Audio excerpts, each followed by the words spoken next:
Olá, pessoal! Voltamos com a tutoria de matemática e a aula de hoje, continuando nossa sessão de trigonometria, vai ser sobre as funções trigonométricas. Bom, na aula anterior, nós aprendemos as relações trigonométricas em um triângulo qualquer, a circunferência trigonométrica e como trabalhar com ângulos maiores. Agora, nós podemos aprender as funções trigonométricas. Mas antes de estudarmos de fato essas funções, nós precisamos entender que elas são funções periódicas, ou seja, na sua representação gráfica, as funções se caracterizam pela repetição de um padrão, pois uma volta corresponde a 360 graus ou 2π radianos, certo? No entanto, existem ângulos maiores, 700, 900, e isso gera uma repetição no comportamento da função. Analisando no caso para a função seno e cosseno, já que essas não têm restrição no domínio.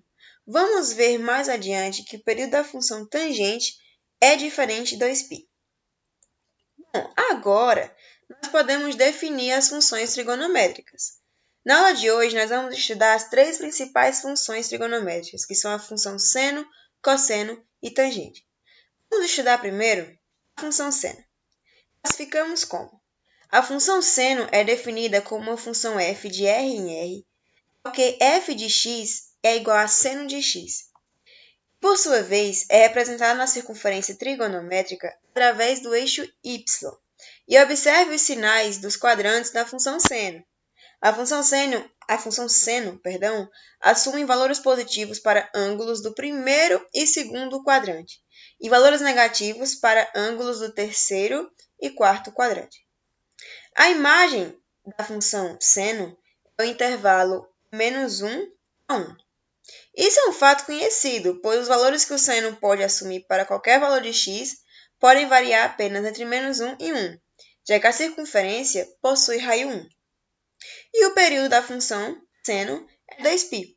Isto é, após completar uma volta na circunferência trigonométrica, a função seno repetirá seu comportamento.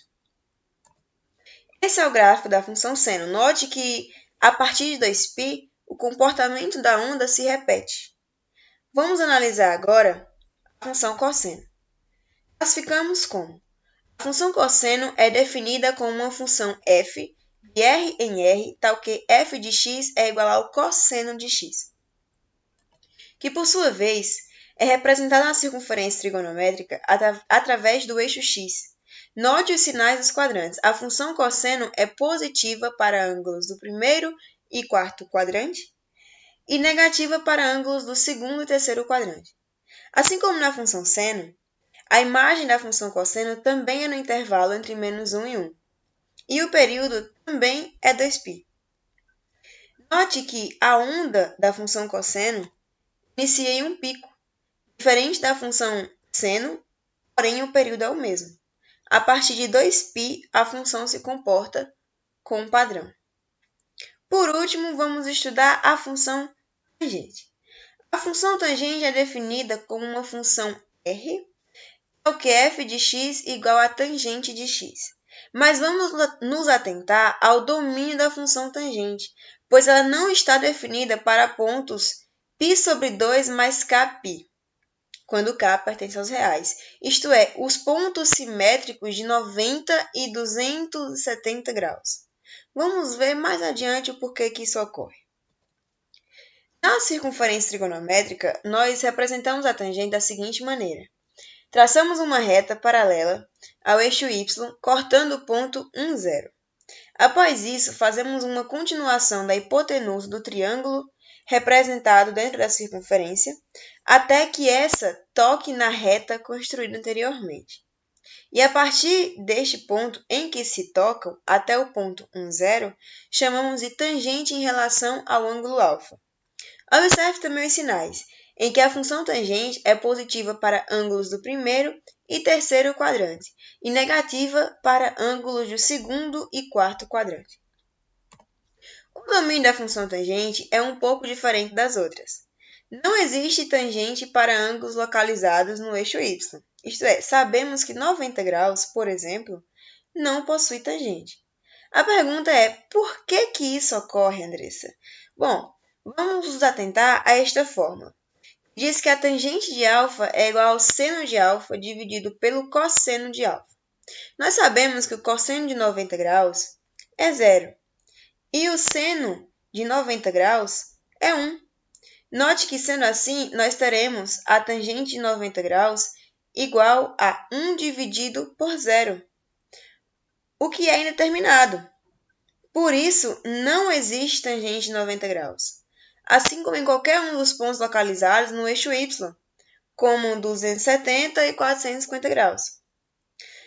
A imagem da função tangente é os reais. O período é apenas π. Isto é, a partir deste ponto, de π, aliás, a função tangente começa a se repetir. Observe. O gráfico da tangente é um pouco diferente. Note que em π sobre 2, a função é descontínua, pois 90 graus não possui tangente. A gente viu agora atrás. E o período da função é π.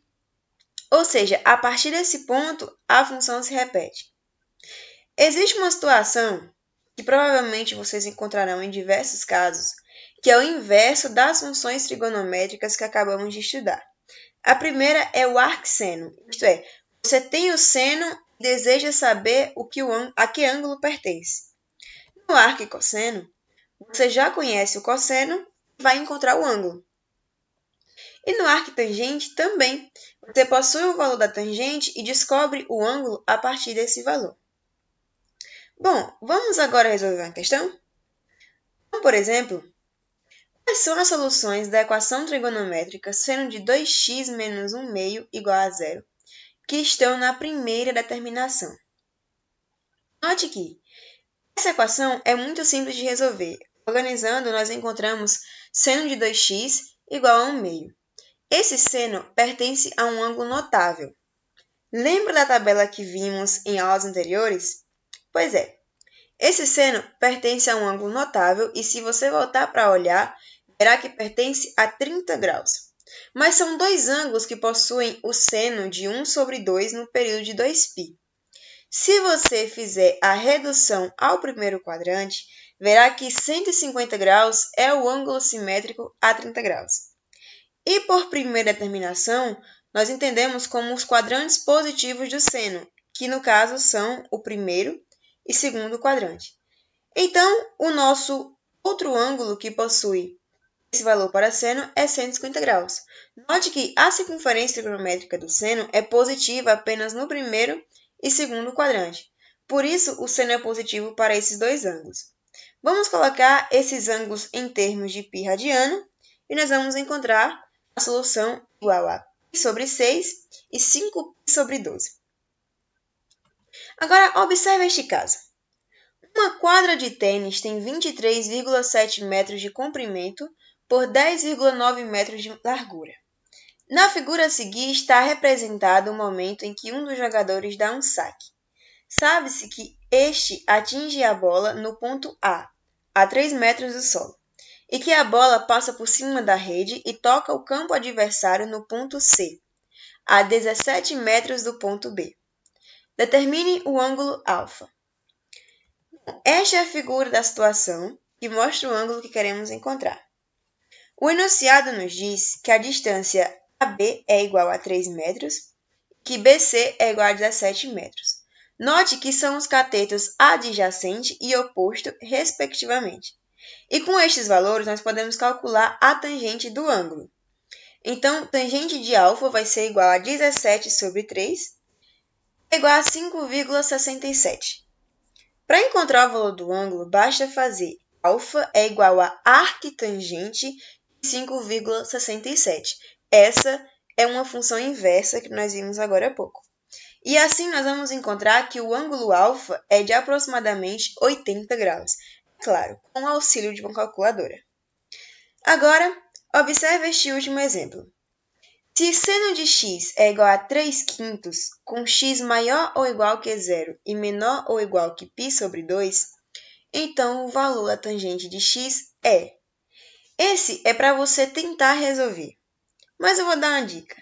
Lembra que o seno é calculado através do cateto oposto dividido pela hipotenusa? Então, nesse caso, você conhece esses valores. Sendo assim, você pode utilizar Pitágoras para encontrar o valor do cateto adjacente e assim calcular a tangente. Vou deixar aqui o resultado para você conferir. A solução é que a tangente de x é igual a 3 sobre 4. Bom, pessoal, por hoje é só. Nos vemos na próxima aula.